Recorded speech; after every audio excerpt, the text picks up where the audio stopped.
Ya, assalamualaikum warahmatullahi wabarakatuh. Kembali lagi bersama saya di channel Manuk Sawah. Di kesempatan kali ini saya akan membahas beberapa faktor kegagalan dalam berbudidaya usaha jamur tiram. Soalnya banyak sekali kawan-kawan saya yang udah pada nyoba tapi akhirnya berhenti di jalan ya kawan-kawan. Ya, sebenarnya sebelum kita budidaya itu faktor yang terlebih dahulu harus kita perhatikan itu adalah cara mengelola budidaya kita ya kawan-kawan. Ya, banyak yang yang ibaratnya belum mengerti sistemnya tapi udah pada langsung coba gitu aja ya. Ibaratnya ya mereka pada mikirnya itu nanti akan tahu sambil belajar di jalan gitu ya kan ya. Ya sebenarnya itu yang harus kita tahu dulu itu ya gimana cara ngaturnya supaya usaha kita bisa berhasil ya kawan-kawan. Seharusnya yang harus dipersiapkan terlebih dahulu lah ibaratnya. Ya seperti video-video yang sudah saya bikin di awal-awal, saya selalu menyarankan untuk budidaya ini sebaiknya hanya untuk usaha sampingan ya kawan-kawan.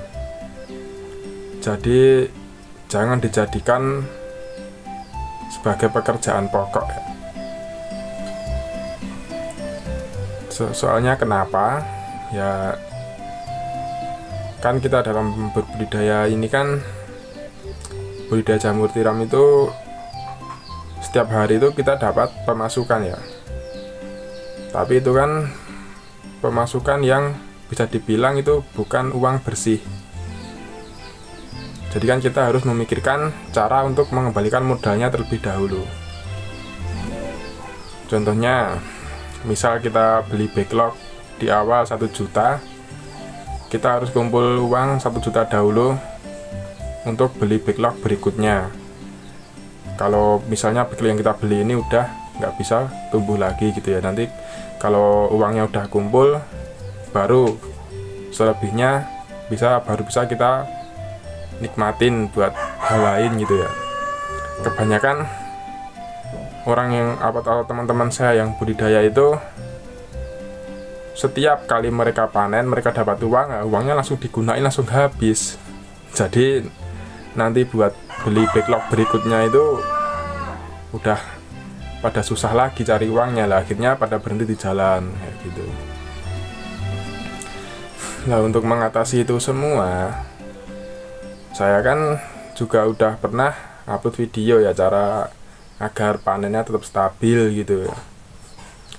Jadi cara mengakalinya agar tidak terjadi hal seperti itu ya kita harus seperti yang saya lakukan ya kawan-kawan. Seperti pengalaman saya lah, saya itu setiap bulan itu harus belanja backlog. Jadi nggak nunggu backlog yang kita beli ini habis, nggak bisa produksi dulu baru kita beli gitu, enggak. Tapi kita sebulan sekali itu harus beli backlog. Contohnya ya kayak di tempat saya gitu aja ya. Tempat saya kan lumbung saya itu kapasitas 3000 backlog ya. Jadi itu kita setiap bulan itu saya beli 500 backlog. Itu tujuannya untuk apa ya? Untuk itu tadi. Jadi kita biaya beli backlog itu seolah-olah kita cuman mengeluarin modal buat beli backlog itu cuma 1 juta. Tapi kita dapat 3000 backlog. Caranya gitu tadi. Jadi itu nanti uang itu akan muter terus ya kawan-kawan. Ada lagi kan misal gini, backlog itu kan nanti panennya yang paling banyak itu hasilnya itu nanti cuman akan terjadi di panen-panen awal aja ya, kurang lebih 1 bulan lah itu. Cuman di situ aja nanti jamur itu akan keluar besar, akan tumbuh besar. Karena kalau bisa kan bobotnya juga berat ya, itu nanti kan pengaruh ke penjualannya lah. Itu nanti cuma akan terjadi di awal-awal bulan atau awal-awal panen doang ya. 1 sampai 3 kali panen lah, itu masih bisa dibilang bagus gitu ya, masih beratnya bisa apa ibaratnya bisa nyampe target lah itu. Nah kalau 1 log itu bisa beratnya bisa sampai 2 ons lebih, itu kalau merata ya, kalau merata sampai 500 log itu 1 log beratnya bisa apa, bisa 2 ons lebih lah. Itu insya Allah itu nanti panen sekali panen atau panen pertama selesai, itu nanti uang modal akan kembali lagi. Nah tapi kan modelnya log itu kan nggak kayak gitu. Jadi ada kita dapat log yang bagus, ada juga yang kurang bagus, kan bibit itu kan beda-beda ya kawan-kawan. Nah jadi ya kita cara ngakalinya ya kayak yang saya udah pernah contohkan lah, yang saya bilang setiap bulan saya harus beli log gitu. Jadi kan kita nanti kan yang akan terjadi kalau ikut-ikut cara saya itu, jadi setiap minggu itu kita pasti panen raya terus. Log yang bulan awal ini udah panen raya, selesai panen raya, log minggu berikutnya log yang baru datang itu nanti setelah bulan ketiga ntar juga panen raya. Jadi panen raya berminggu itu panen raya terus, jadi panennya akan melimpah terus ya kawan-kawan. Nah kalau di tempat saya itu 3000 log itu sehari panen bisa 10 kilo lebih. Jadi kan untuk sehari kurang lebih pendapatan dari log dari kumbung itu kan nyampe uang 100.000 ya kawan-kawan. Nah 100.000 kalau kita beli log 1 bulan itu cuman butuh modal 1 juta, jadi kan 10 hari kita udah dapat uang 1 juta ya. 1 juta 10 hari kita buat beli log lah, sebulan kan ada 30 hari lah, 20 hari berikutnya uangnya bersih, bisa dibilang masuk kantong kita gitu ya. Tinggal untuk ya mungkin kurang untuk biaya retribusi air sama beli pupuk yang udah pernah saya contohin itu, sama alat obat penyuburnya juga buat beli itu. Jadi seperti itu ya kawan-kawan. Kenapa kok banyak teman-teman saya yang pada berhenti di tengah jalan, itu juga karena faktor kayak gitu.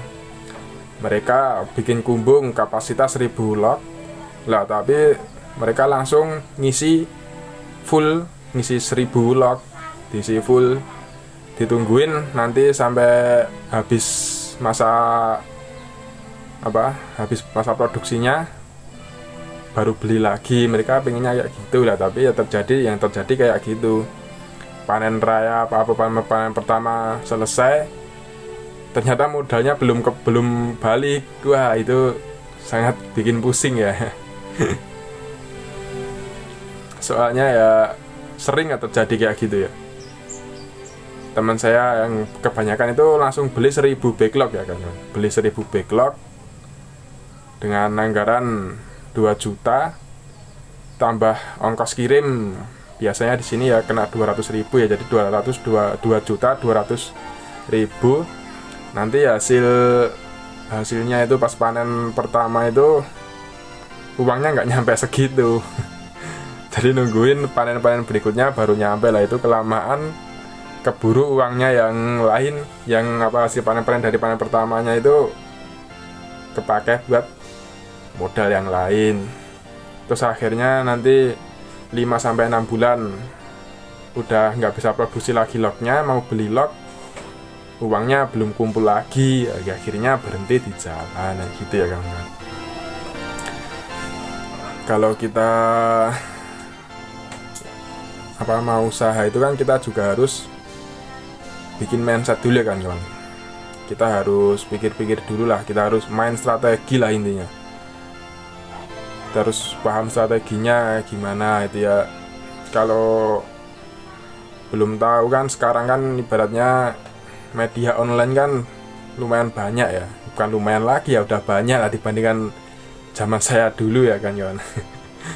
Sekarang juga udah banyak video-video yang membahas soal usaha-usaha rumahan ya. Ya sebaiknya sebelum kita memulai itu kita cari-cari dulu aja buat inspirasi ya, buat belajar bagaimana nanti penanganan gini. Kita cari dulu, kalau kita udah bener-bener yakin baru kita jalanin gitu ya. Jangan sampai kita usaha berhenti di tengah jalan ya kawan-kawan.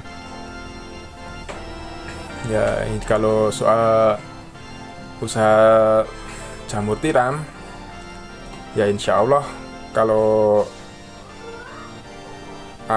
disimak video saya dari yang pertama saya upload sampai hari inilah, sampai yang video kali ini, insya Allah bisa berhasil gitu ya. Soalnya udah komplit ya kawan-kawan. Sebenarnya saya kemarin yang waktu bikin video terakhir itu saya udah niatan udah nggak mau upload video lagi ya, tapi ternyata banyak masalah ya sama kawan-kawan saya, makanya ya saya mungkin nggak akan akhirin lah video-video soal inspirasi budidaya jamur tiram khususnya ini ya. Nanti kalau ada yang mau ditanyain lagi ya silahkan aja WA ke nomor saya ya. Kalau saya tahu insya Allah akan saya jelaskan gitu ya. Ya mungkin cukup di sini dulu ya video saya kali ini.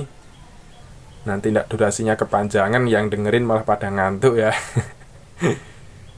Ya kalau ada salah-salah kata saya mohon maaf. Akhirnya salam. Assalamualaikum warahmatullahi wabarakatuh.